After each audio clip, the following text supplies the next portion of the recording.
I've given you my take on a melee rogue stabby build that I'm having a lot of fun with. If you missed that video, check my channel. But today we're going to talk about a ranged rogue, aka marksman build. What do I play with? What do I recommend?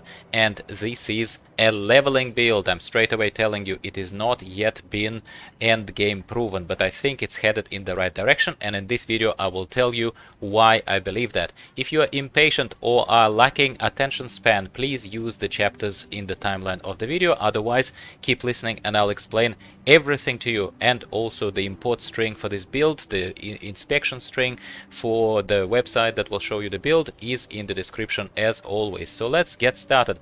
What's better about marksman builds? Well, marksman builds are fun in their own way. They allow you to dance around the enemies and not even approach the crowds, decimating them at range. There are different versions. There are generally, from what I'm seeing, there are versions that are leaning towards frost, towards freezing them, towards frost imbuement, and I will talk to you about what this means in a second.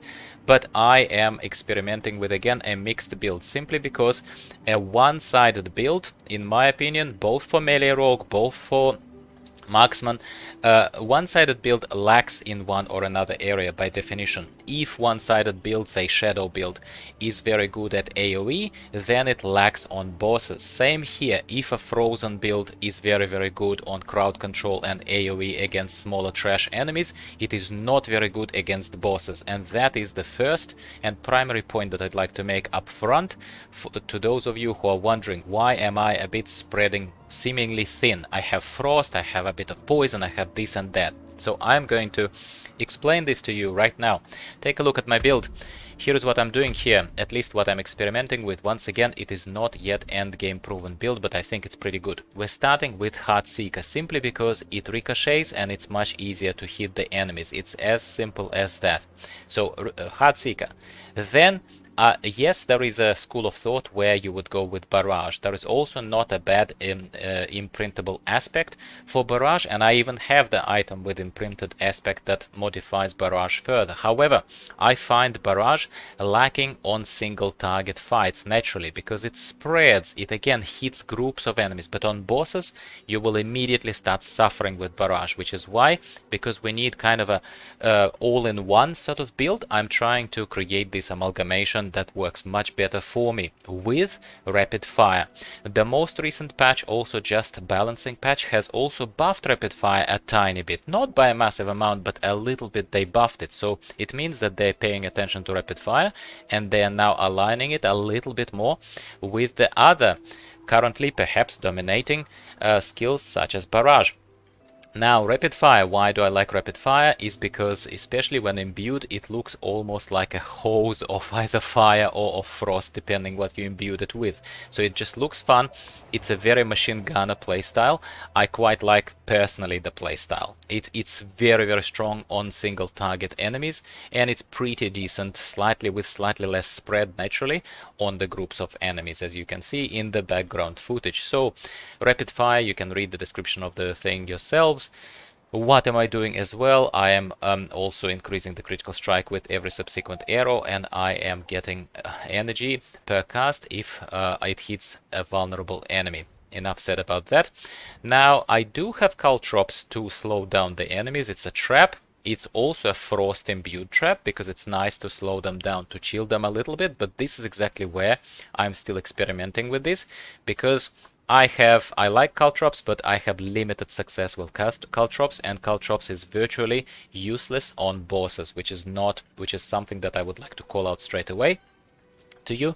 You also can see straight away while we're in this cluster that I'm actually paying quite a bit of attention to passives.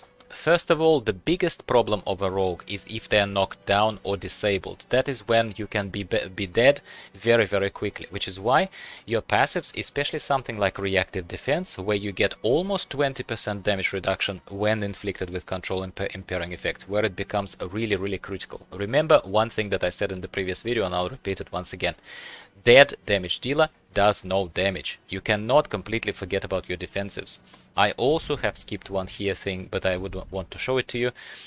We also, as a ranged rogue, as a marksman, we don't want to be surrounded by the enemies. When we are surrounded, we are kind of, well, in trouble, really. So I have created also extra layer of close damage reduction with taking sturdy. That's what I've taken as well. You can see it here. Alright, so Caltrops is here.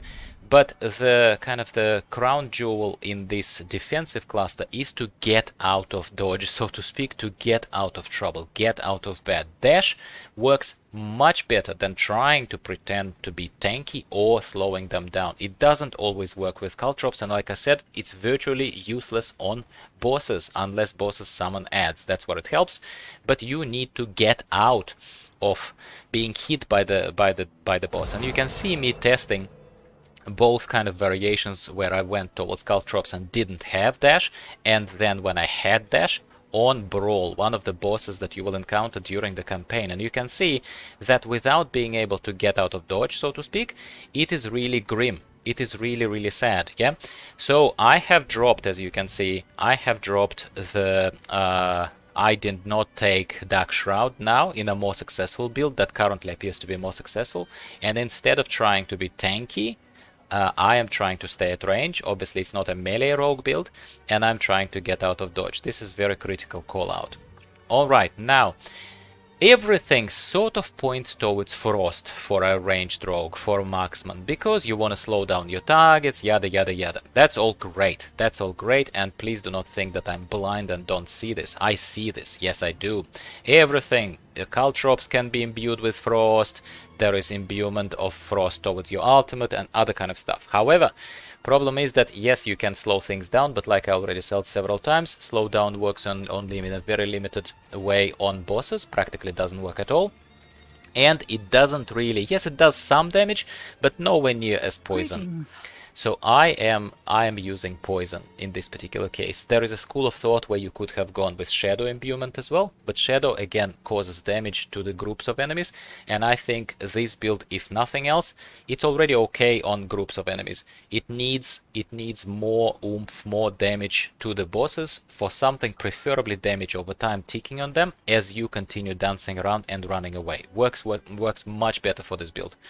So, Poison Imbuement, my friends, that's what I'm going with, that's what I'm testing.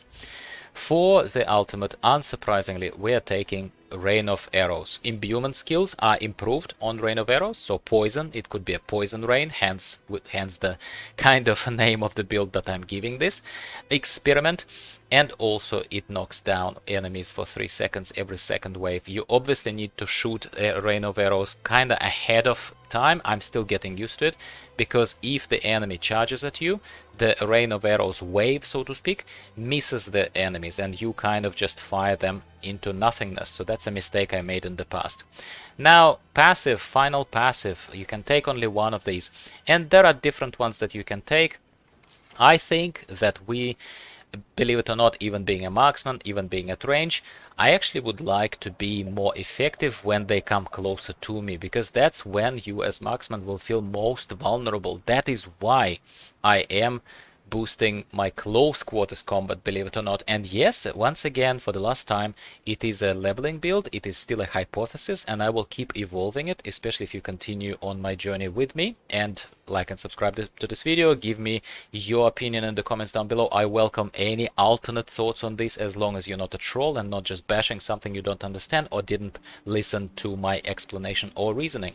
I hope that you found my reasoning rather sound over here, my friends, and I hope if you have no better idea, this is going to be appealing to you and you're going to give it a try, and let me know in the comments down below. Now is over to you.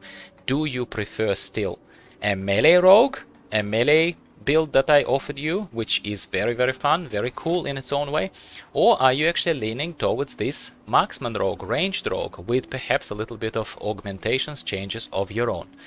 Let me know. I would like to hear from you. Rogue is an awesome, very fun class, but not the only class, obviously, we're going to be playing in Diablo 4. Thank you very much for tuning in. I'll be speaking with you again about something Diablo 4 or World of Warcraft. Yes, still playing World of Warcraft a little bit by bit, in the background, related. Very soon. Goodbye for now.